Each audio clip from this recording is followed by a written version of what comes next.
3個你可能唔知道嘅朱古力奶事實。第一，運動後恢復。運動後飲朱古力奶或者蛋白質朱古力奶可以幫助肌肉恢復同補充電解質，改善恢復時間。不過，要注意朱古力奶入面嘅高糖分可能會阻礙減肥努力。第二，不健康嘅朱古力奶。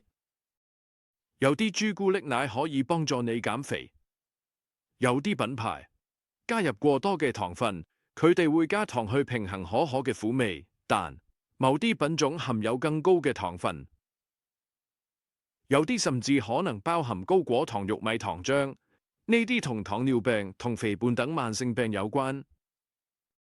第三，朱古力奶同懷孕。牛奶係懷孕期間安全同營養豐富嘅選擇，不過懷孕人士應該適量飲用朱古力奶，因為佢含有添加糖。最好選擇低脂同經過巴氏消毒嘅朱古力奶，因為未經消毒嘅產品唔建議懷孕人士飲用。朱古力奶對你有好有壞，視乎入面嘅成分。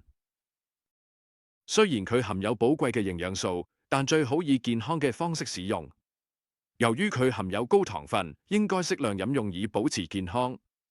記得留意我哋下一條影片，來自紐西蘭嘅馬尼嘅蜂蜜，有4個隱藏嘅健康益處。